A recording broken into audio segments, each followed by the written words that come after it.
Genre: historical fiction. The Castle on Hester Street by Linda Heller.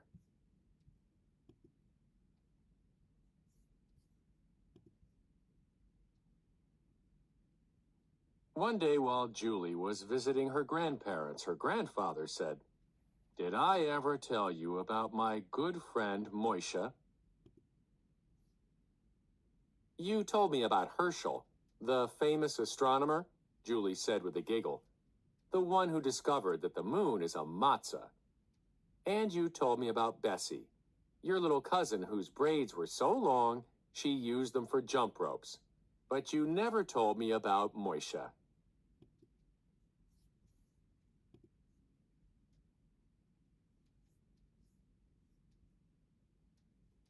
"Moisha the goat was from my village in Russia," Julie's grandfather said.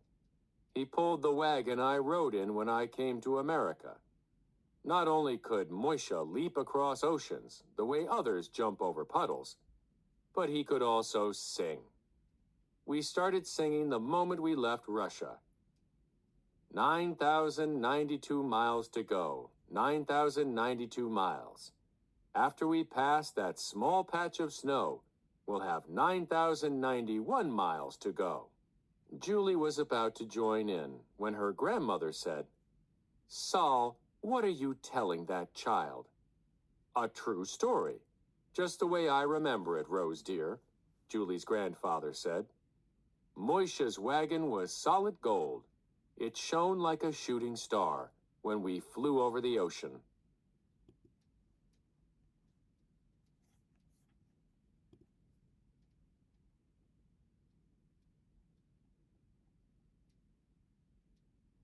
"That's a story, all right, but it's not true," Julie's grandmother said. "Grandpa came on a boat like I did. It was terrible. Hundreds of families were crowded together. Babies were crying. Bundles were piled over. The boat rocked so much I thought we would drown. But in Russia, life for Jews was very hard. We couldn't live or work where we wanted. Sometimes we were attacked just because we were Jews. We had to leave Russia any way we could."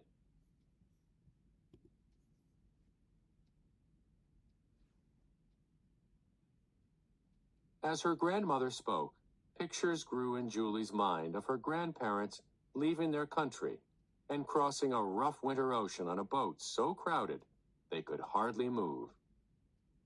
"Grandpa, is that how you really came?" Julie asked, looking sad. "Yes, it was," Julie's grandfather said.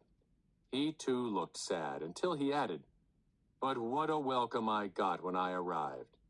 President Theodore Roosevelt rode his horse through a blizzard of ticker tape to greet me.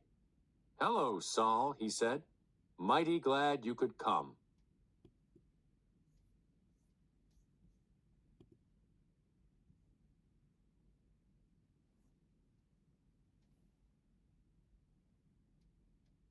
"Don't listen to another word," Julie's grandmother said. "Grandpa's brother Morris met him. The boat docked first at Ellis Island. We sat for hours and waited to be inspected. Not everyone who came could stay. If you were sick, you had to go back. I was so afraid they would find something wrong with me, but thank God I passed every test." "Hooray!" Julie shouted. "Thank you, dear," Julie's grandmother said. She gave her a kiss and said, "I have something to show you." Then she went to the closet. Julie's grandfather leaned closer and whispered to Julie, "Everyone who came here was given a castle. Mine was on Hester Street. It was so tall the pigeons couldn't fly all the way up to the roof. I had to carry them there."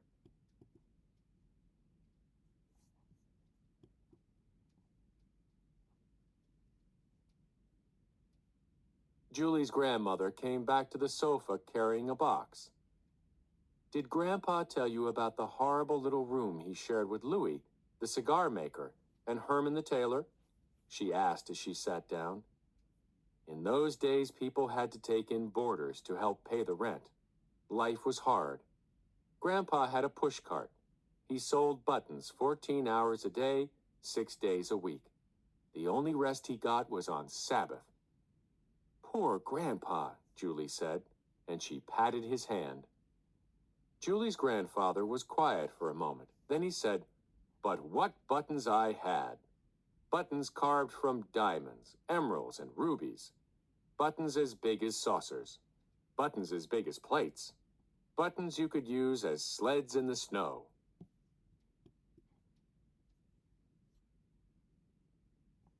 Julie's grandmother sighed loudly. "Grandpa sold small buttons, small enough to fit through buttonholes. I'll show you," she said as she opened the box. The box was filled with photographs. Julie's grandmother took out an old photograph in a cardboard frame. In it, Julie's grandfather stood next to his pushcart, which was full of little buttons.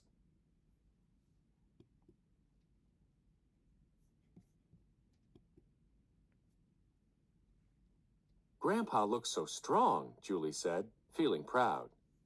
Julie's grandfather found a photograph of a young girl and showed it to Julie. "This is a picture of your grandmother," he said. "She was very famous in those days." Everyone spoke of Mr. Whitkin's beautiful daughter Rose, who stayed home all day, nibbling chocolates.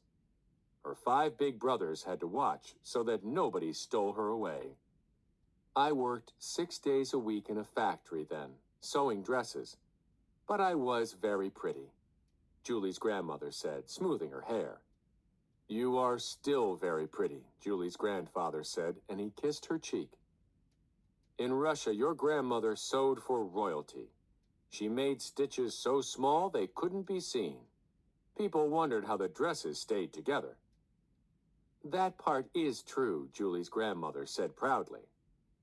"As soon as I met your grandmother, I wanted to marry her," Julie's grandfather said. "Every night I hired fireflies to fly over her house and spell out, 'Rose, my precious flower, I love you,' every hour. And Moisha and I sang love songs under her window." Finally, her father let me marry her.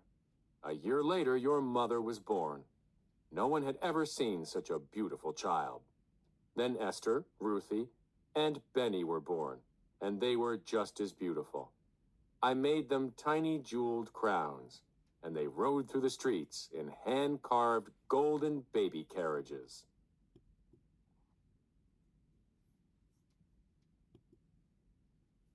"Enough is enough," Julie's grandmother said.